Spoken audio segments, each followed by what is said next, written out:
കൊള്ളാമോ സർ? വട കൊള്ളാമോ എന്ന് ചോദിക്കാം. വളരെ ഉണ്ടായിരിക്കുന്നു. ആരാണ് ഉണ്ടാക്കിയത്? ഞാനതാ ഉണ്ടാക്കിയത്. രാജി പറയുന്ന ഉപ്പ് കുറവാണെന്ന്. രാജി എടി മിടുക്കി, അവൾ ഇപ്പോഴേ സെലക്ട് ചെയ്ത് കഴിഞ്ഞു. എന്താ ചേട്ടത്തിയും അനിയത്തിയും കൂടെ രഹസ്യം പറയുന്നത്? ഒന്നുമില്ലമ്മേ, രാജിക്ക് ഇത്തവണ പരീക്ഷയ്ക്ക് സെലക്ഷൻ കിട്ടുമെന്ന് ചോദിക്കുമായിരുന്നു. ഇവള് പറയുന്നേ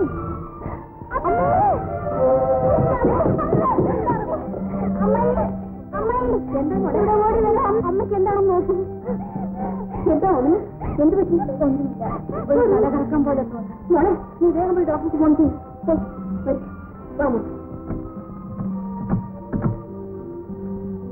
ഹലോ, ഡോക്ടർ ഉണ്ടോ? വന്നാൽ ഉടനെ രാജശേഖരൻ നായരുടെ വീട്ടിലേക്ക് ഉടനെ വരാൻ പറയണം. ചേച്ചി, ആർക്കാ ഫോൺ ചെയ്യുന്നത്? ഡോക്ടർക്ക്. എന്തിനാ?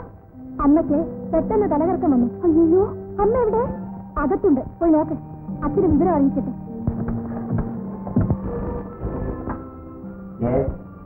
എന്താ ബോധം കിട്ടിപ്പോണോ? വേഗം ഡോക്ടറെ വിളിക്കേ. ഞാൻ വന്നു കഴിഞ്ഞു. ഇപ്പൊ ഞാൻ എന്തെങ്കിലും വിശേഷം ഉണ്ടെങ്കിൽ അറിയിക്കും. ഡോക്ടർ, ഓമനിക്ക് എന്ത് പറ്റി? വളരെ സീരിയസാണ്. സീരിയസോ? അതെ, നിങ്ങളാണ് ഉത്തരവാദി. ഞാനും ഉത്തരവാദി? ഡോക്ടർ എന്താണ് പറയുന്നത്? ഓമനിക്ക് എന്താ രോഗം? National disease. നാഷണൽ ഡിസീസോ? അതെ, ദേശീയ രോഗം. എന്താ ഡോക്ടർ തെളിച്ചു പറയും? രാജശേഖരൻ, നിങ്ങൾക്ക് ഇപ്പോൾ തന്നെ 7 കുട്ടികളില്ലേ? അതെ. 8ാമത്തെ എന്താണ് ഇത്ര വലിയ ധൃതി? അതെ, എന്താ ഇത്ര ധൃതി?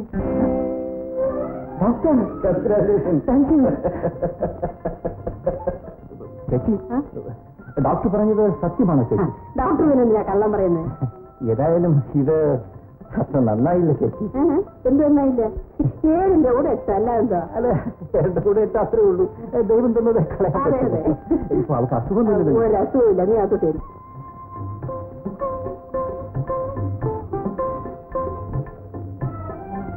അല്ല, ഇതെങ്ങനെ സംഭവിച്ചു? വേണ്ട വേണ്ട, വലിയ മിടുക്കൊന്നും പറയണ്ട. എനിക്ക് നാണമായിട്ട് വയ്യ. നാണമോ? അല്ല, എനിക്കും അല്പം നാണമാകുന്നുണ്ട്. അല്ലെങ്കിൽ നമ്മൾ നാണിക്കുന്നതിന് ആരെങ്കിലും ചോദിച്ചാൽ സാവിത്രി മോളുടെ കുഞ്ഞാണെന്ന് നമ്മൾ തട്ടി വിട്ടേക്കാം. മതിയോ? മതി.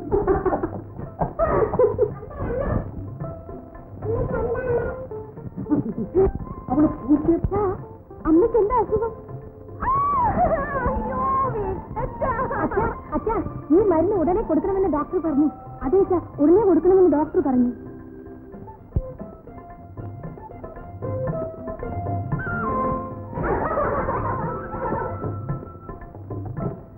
സന്തോഷമാണെന്ന് അറിയാമോ? ചീറ്റ് വാങ്ങിക്കൊണ്ടുവന്നിരിക്കുന്നു. മോനെ, ഒരു ജിലേബി കഴിക്കടാ. ഓട ഓട. ശരി, നമുക്ക് 2 ദിവസം കൂടി.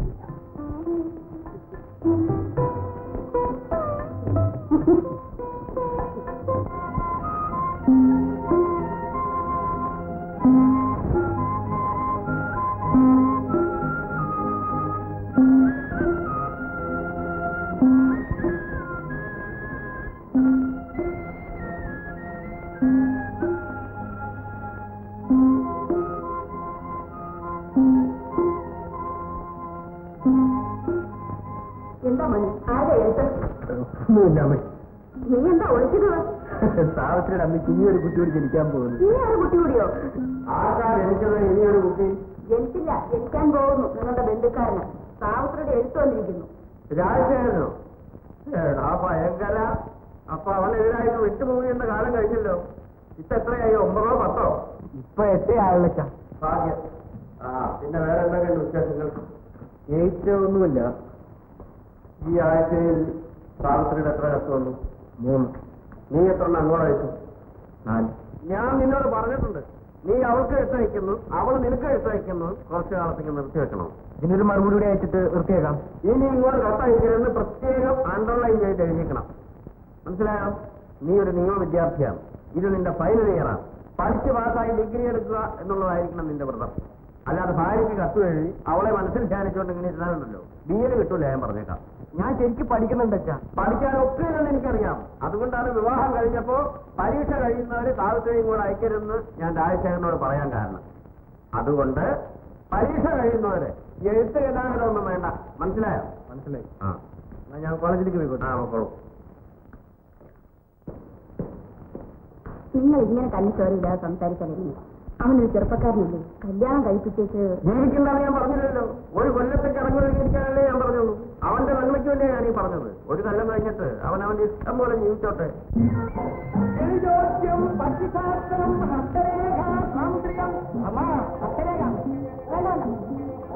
അമ്മയുടെ മുഖം കണ്ടിട്ട് എന്തൊക്കെയോ ഒളിച്ചു വെച്ചിട്ടുണ്ടെന്ന് തോന്നുന്നു. അത് നടക്കുമോ നടക്കില്ലയോ, വിജയമോ പരാജയമോ എല്ലാം തുറന്നു പറയാമ്മ. താൻ പാട് നോക്കിപ്പോടും. അമ്മ പറഞ്ഞു കഴിയുമ്പോ എല്ലാം വിശ്വസിക്കും. ഇങ്ങോട്ട് കളിക്കും. എന്താ കയ്യേ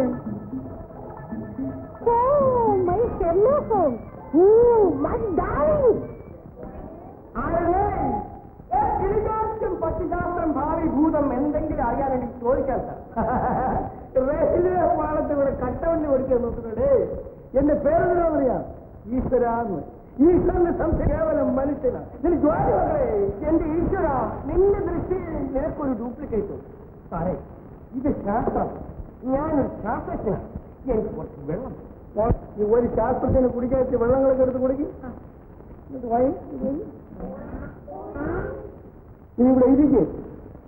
സ്വസ്ഥമായിട്ട് എവിടെയെങ്കിലും ഇരുന്ന് ജോലി ചെയ്ത് കഴിയാൻ എന്ന് സാധിക്കും എന്റെ കൈ നോക്കുന്ന പറ.